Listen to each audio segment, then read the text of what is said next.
मृदा स्वास्थ्य कार्ड योजना ये कब लागू हुई थी? ये 19 फरवरी 2015 में और राजस्थान के श्री गंगानगर जिले के सूरतगढ़ से हुई थी। कहाँ से हुई थी? राजस्थान के श्री गंगानगर और सूरतगढ़ से। इसका जो मृदा स्वास्थ्य कार्ड योजना का जो मुख्य लक्ष्य था, देश भर के किसानों को मृदा स्वास्थ्य कार्ड प्रदान किए जाने में राज्यों का सहयोग करना। आपसे पूछा जाएगा कि मृदा स्वास्थ्य कार्ड योजना कब लागू हुई थी, तो आप बताओगे 2015 में ये लागू हुई। और कहाँ से हुई थी ये? राजस्थान के श्री गंगानगर जिले के सूरतगढ़ से। योजना की इसकी थीम क्या थी? स्वस्थ धरा खेत हरा। क्या थी इसकी थीम? आप बताओगे स्वस्थ धरा खेत हरा। इसकी क्या थी ये थीम? अब इसमें आपसे क्या पूछा गया? इस योजना के अंतर्गत ग्रामीण युवा एवं किसान जिनकी आयु 40 वर्ष तक है, ठीक है, जिनकी उम्र कितनी है?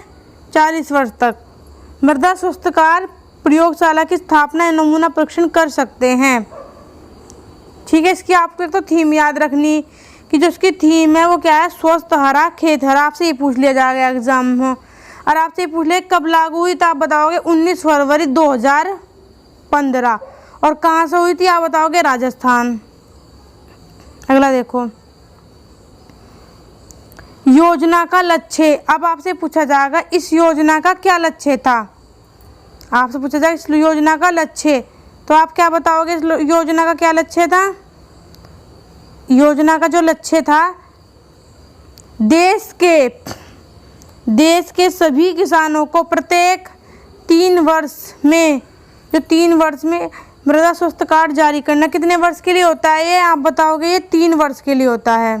3 वर्ष के लिए होता है ये। और कब हुआ था? आप बताओगे 2015 में। कहाँ से हुआ था? आप बताओगे राजस्थान से। ठीक है, और इसकी थीम क्या थी? स्वस्थ धरा खेत हरा।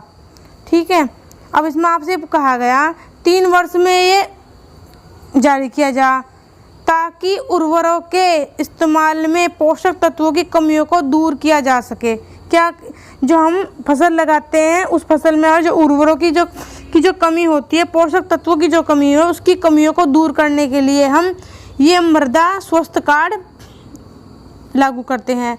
और कितने वर्ष के लिए होता है ये? आप बताओगे 3 वर्ष के लिए। भारतीय कृषि अनुसंधान परिषद, भारतीय कृषि अनुसंधान कहाँ है? आप बताओगे दिल्ली में। ठीक है, और आपसे पूछा जाएगा राज्य कृषि विश्वविद्यालयों के संपर्क में। कहाँ होता है ये? भारतीय कृषि अनुसंधान और राज्य कृषि विश्वविद्यालयों के संपर्क में समता निर्माण होता है। कृषि विज्ञान के छात्रों को शामिल करके, जो कृषि विज्ञान के जो छात्र होते हैं, शामिल करके मृदा परीक्षण प्रयोगशाला के क्रियाकलाप को सशक्त बनाना। क्या करना? क्रियाकलापों को सशक्त बनाना। अब आप देखो, मृदा स्वास्थ्य कार्ड योजना आपको पता चलेगी ना। अब आपसे ये हमारी कौन सी योजना है? प्रधानमंत्री सिंचाई योजना। ये प्रधानमंत्री सिंचाई योजना किस लिए गई थी? सूखे की समस्या को, इसका जो ये किस उद्देश्य के लिए गई थी? सूखे की समस्या को स्थायी समाधान के लिए। जो हमारे देश में सूखा पड़ जाता है, कब बारिश कम होती है, तो उससे सिंचाई से कि हम अब जो हमारी कृषि है हम उसे किस तरह से सिंचाई कर सकें उस कृषि की। ठीक है, क्योंकि जो हमारी जो भारतीय कृषि है वो किसके ऊपर डिपेंड है? मानसून के ऊपर। किसके? मानसून के ऊपर। सिंचाई परियोजनाओं में निवेश में एकरूपता लाना। सिंचाई जो परियोजना में एकरूपता लाना इसका प्रमुख उद्देश्य है।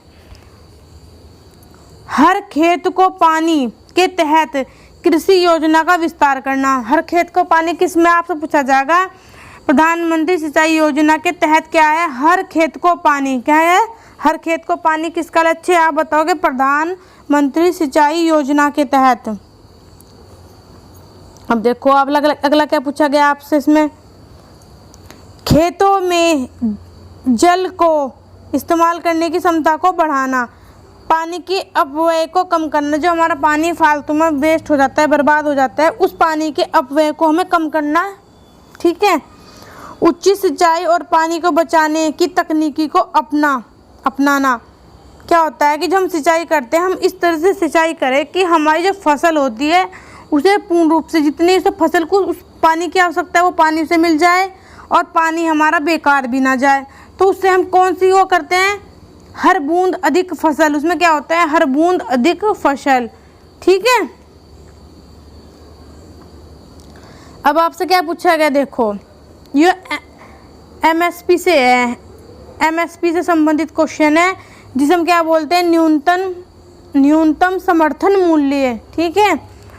तो ये न्यूनतम समर्थन मूल्य क्या होता है, ये वह न्यूनतम मूल्य वह होता है जिस पर सरकार किसानों द्वारा बेचे जाने वाले अनाज की पूरी मात्रा क्रय करने के लिए तैयार रहती है। क्या होता है, जैसे किसान होते हैं, किसानों ने गेहूं की फसल उगाई, कोई भी फसल, मतलब जो न्यूनतम समर्थन मूल्य में कितनी फसलों का है, 24 फसलों का जारी करती है। सारी फसलों के लिए नहीं होता, ये 24 फसलों के लिए होता है। तो अब ये आपसे ये पूछा गया, जैसे कि गेहूं का एक मूल्य समर्थन हो गया, गेहूं का समर्थन मूल्य हर साल अलग अलग होता है। जैसे आप मान लो, अभी तो आपने मान लिया कि गेहूं का मूल्य 1800 रुपये, आपने माना, ठीक है, 1800 रुपये है। तो ये क्या होगा, जो न्यूनतम मूल्य समर्थन में क्या होता है कि 1800 रुपये क्विंटल पे तो आपसे सरकार लेगी आराम से। यदि गेहूं के रेट कम हो जाते हैं तो सरकार आपसे न्यूनतम समर्थन मूल्य पर ले लेगी। बाकी आपका गेहूं इससे ऊपर जाता है तो ठीक है, ये होता है न्यूनतम समर्थन मूल्य। इससे न्यूनतम समर्थन मूल्य से क्या होता है, इससे कम में आपका गेहूं नहीं बिकेगा। न्यूनतम समर्थन मूल्य का मतलब ये होता है एक निश्चित मूल्य सरकार द्वारा निर्धारित कर दिया जाता है। अब आपसे क्या पूछा गया, ये देखो आप, जब बाजार में कृषि उत्पादों का मूल्य क्या होता है, जैसे कि हम बाजार में कृषि उत्पादों का मूल्य गिर रहा, और ये गिर रहा, जैसे कि अब टमाटर 20 रुपये किलो है, टमाटर पहुंच गए 5 रुपये किलो, तो ये क्या हो गया, मूल्य गिर गया उनका। सब्जियों का तो समर्थन मूल्य होता नहीं, ये तो मैंने आपको फॉर एग्जाम्पल बताया है। लेकिन ये सब्जियों के ऊपर तो न्यूनतम समर्थन मूल्य लागू नहीं होता। ये क्या पे होता है, खाद्यान्न फसलों पे। जैसे खाद्यान्न में आपका क्या हो गया, गेहूँ, चावल, कपास, दाल, इन चीज़ों का जो होता है 24 फसलें हैं, गन्ना, जो नकदी फसलें होती हैं, इनका समर्थन मूल्य होता है। ठीक है, सरकार तय करती है इनका न्यूनतम समर्थन मूल्य। तो आपको ये देखना, जब कृषि उत्पादों का मूल्य गिर रहा हो तब सरकार किसानों के न्यूनतम समर्थन मूल्य पर कृषि उत्पादों को क्रय करने के हितों की रक्षा करती है।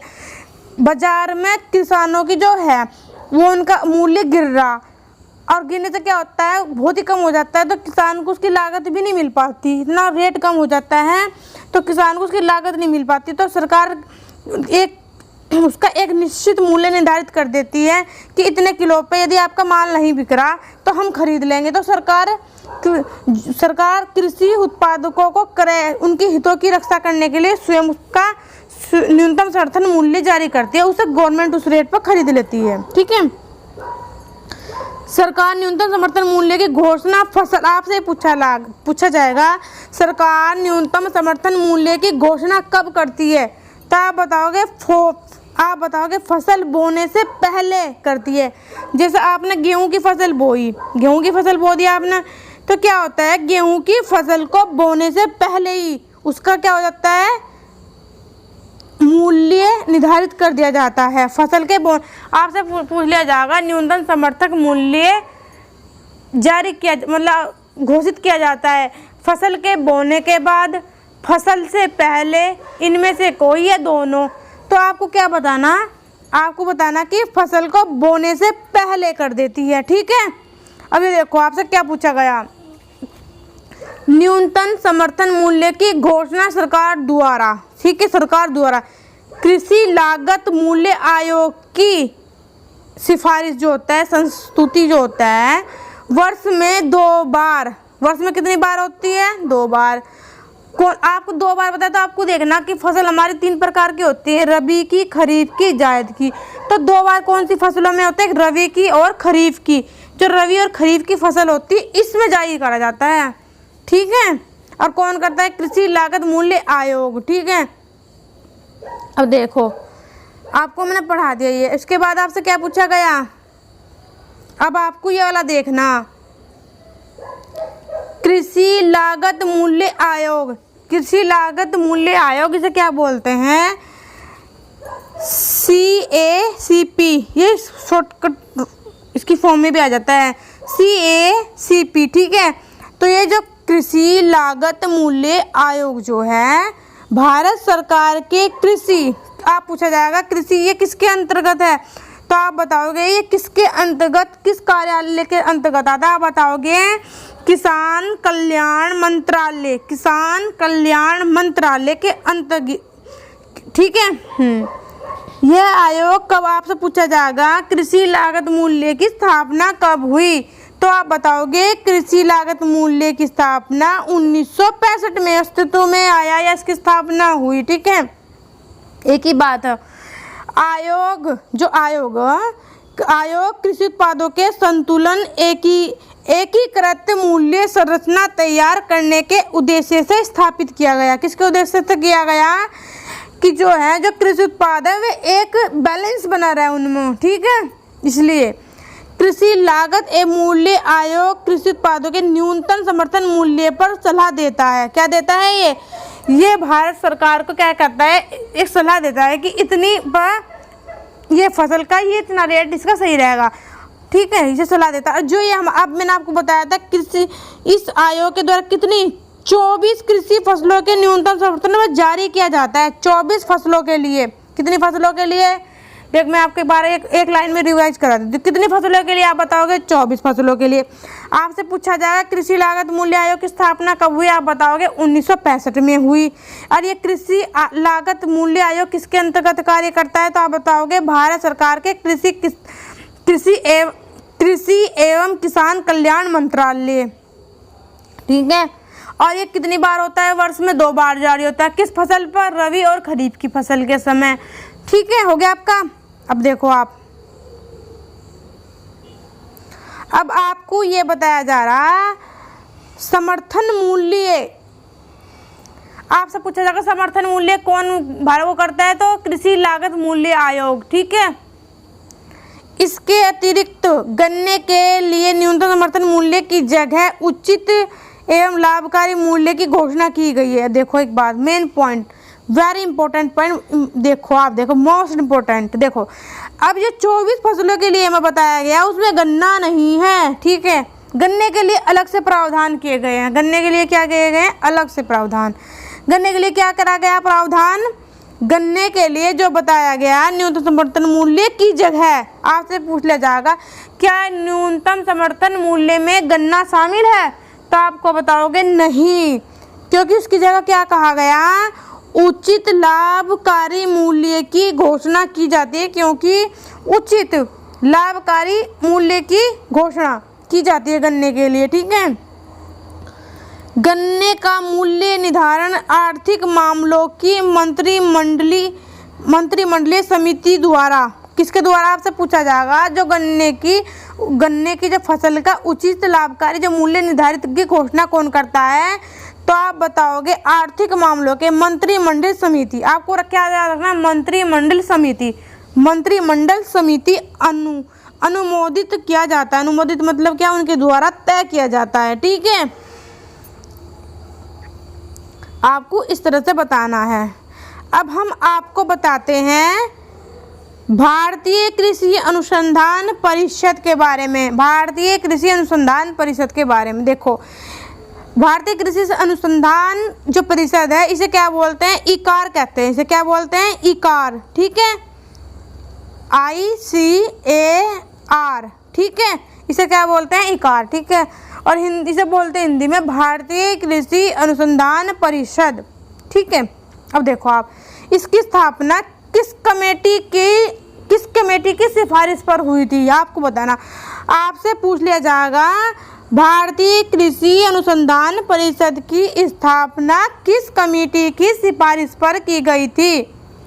तो आप बताना रॉयल कमीशन की द्वारा, किसकी? रॉयल कमीशन, याद है आपको रखना, कमीशन तो आप लगा दो, रॉयल आपसे पूछ लिया जाएगा। रॉयल कमीशन द्वारा रिपोर्ट का अनुसरण करते हुए सोसाइटी रजिस्ट्रेशन अधिनियम, आपसे पूछा जाएगा किस अधिनियम? आप बताओगे 1860 के अधिनियम के तहत है ये। देखो कब? जब हमारा देश आज़ाद भी नहीं हुआ था, उससे भी पहले की बात है, जब 1857 की क्रांति हुई थी। 1857 की क्रांति के 3 वर्ष बाद हुई ये रजिस्ट्रेशन अधिनियम, ठीक है। अब ये रजिस्टर आप सब कब का देखो, रजिस्ट्रेशन कब का चल रहा? 1860 का रजिस्ट्रेशन। और क्या है, अब कब इसकी स्थापना कब हुई? 1929 में हुई, ठीक है, बहुत पुराना है भारतीय कृषि अनुसंधान, ठीक है। अब इसकी रॉयल कमीशन आप देख रखना, रॉयल कमीशन का, ठीक है। दूसरा आपसे ये पूछ लिया जाएगा कि ये किस अधिनियम के तहत है? भारतीय कृषि अनुसंधान परिषद किस अधिनियम के तहत है? तो आपको बताना 1860 के तहत है ये। किसके हैं? 1800 अधिनियम 1860 के तहत। और इसकी स्थापना कब हुई?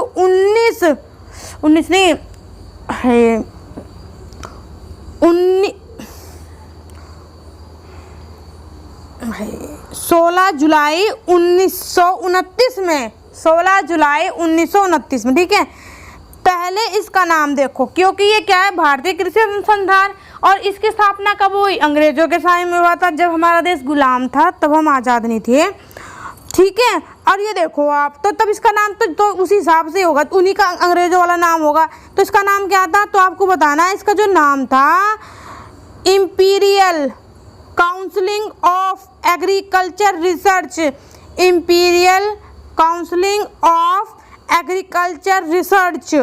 क्या था इसका नाम? Imperial counselling of agriculture research. आपसे पूछ लिया जाएगा भारतीय कृषि अनुसंधान परिषद का पुराना नाम बताओ, ठीक है। आप बताओगे imperial counselling of agriculture research, ठीक है, आपको ये बताना।